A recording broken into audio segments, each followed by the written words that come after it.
अरे बहू रानी तो सारा सारा दिन कमरे में बंद रहती है, कोई काम भी नहीं। मैं तो बोर हो जाती हूँ, क्या करूँ। तभी मीना की सहेली रीना उससे मिलने आती है। अरे मेरे घर का भी यही हाल है, बेटा ऑफिस और बहू कमरे में बंद, समय काटे नहीं कटता। लेकिन अब सच मानो तो वक्त ही नहीं है कि वक्त से रोटी भी खा लूं। अरे बहन मुझे भी बता दे कौन सा जादू चलाया है, मैं भी अब जिंदगी के बचे कुचे दिन आराम से काट लूं। दीवारें देख देख कर तो बोर हो गई हूँ मैं। रीना मीना को एक स्मार्टफोन देती है। ये ले, ये है वो छड़ी जो जादू करती है।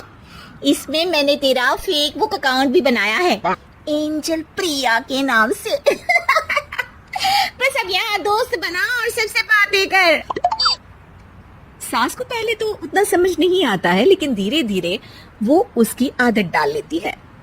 माँ जी जल्दी से खाना खा लीजिए, मुझे थोड़ा काम है। अरे तू जा, मैं खा लूंगी, अभी वक्त नहीं है। और सासू माँ मोबाइल में मुंह गड़ाए जवाब दे देती है। बहू समझ ही नहीं पाती और वहां से कमरे में चली जाती है।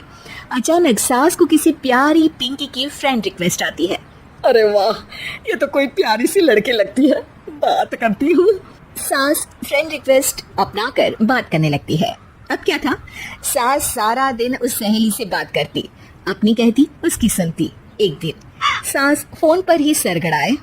अरे बहू जरा मंदिर के लिए थाली सजा दे, आज कीर्तन है। बहू फोन पर किसी को मैसेज टाइप करते कहती है। माँ जी क्या है, अब मुझे क्या पता कि आपको कौन कौन से भगवान की पूजा करनी होती है। तभी सास के पास कोई मैसेज आता है। अच्छा अच्छा ठीक है, रहने दे, मैं ही कर लूंगी। अब मैंने मना थोड़ी ना किया है, कर देती हूँ मैं। अब मैंने भी बोला ना कि थोड़ी देर में बात करती हूँ, तो मैं ही कर लेती हूँ, तू जा अपने कमरे में। बहू वहां से चली जाती है। सास मंदिर पहुंचती है और मंदिर की सीढ़ियों पर बैठकर सास फोन पर लिखती है।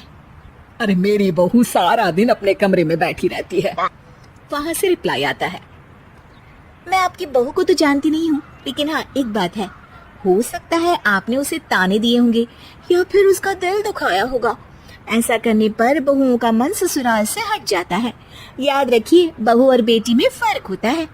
सास घर जाती है और बहू से बड़े ही प्यार से बात करती है, उसके लिए खाना बनाती है, उसे गिफ्ट में साड़ी भी देती है। जिसके बाद अगले दिन, माँ जी चलिए आज मैं भी आपके साथ मंदिर चलती हूँ, आते वक्त भोले भैया के गोलगप्पे खाकर आएंगे।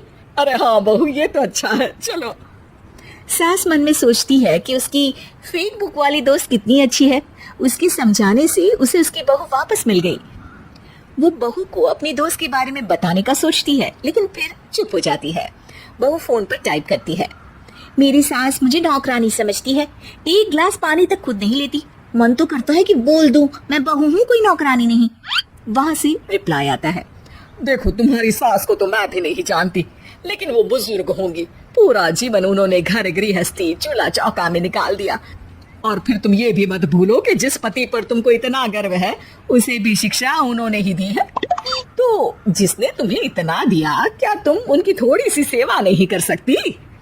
बहू भी अगले दिन से सास का सारा काम करती, उनके पैर दबाती, उनका ख्याल रखती, उनके साथ घूमने जाती। एक दिन सास, बहू ये लो मेरा हीरे का हार। पहले तो सोचा था कि अपनी बेटी को दूंगी, लेकिन आज जब मेरे हाथ पैर में दर्द था तो तुम मेरा साथ दे रही थी।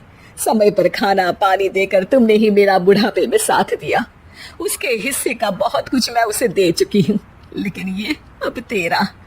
बहू तो ये देखकर खुशी से उछल ही जाती है।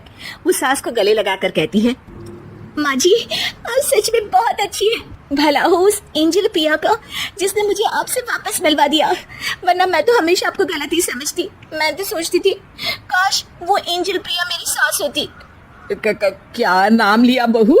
एंजल प्रिया तेरी फेसबुक फ्रेंड है? हाँ माँ जी, वो बहुत अच्छी है। उन्होंने ही मुझे बताया कि सास की कीमत क्या होती है। अरे बहू, कहीं तू प्यारी पिंकी तो नहीं? जी माँ जी, मैं ही हूँ प्यारी पिंकी। क्यों? सास बहू को गले लगाकर कहती है। मैं भी यही सोचती थी कि काश प्यारी पिंकी मेरी बहू होती। शुक्रिया बहू। सासू माँ, शुक्रिया तो हम दोनों को फेसबुक और सोशल मीडिया का करना चाहिए, जिसने हम दोनों को एक दूसरे से दिल से मिला दिया। अब तक दोनों को समझ आ गया था कि जो खुशी वो बाहर ढूंढ रहे थे सच में तो वो उनके घर में ही थी।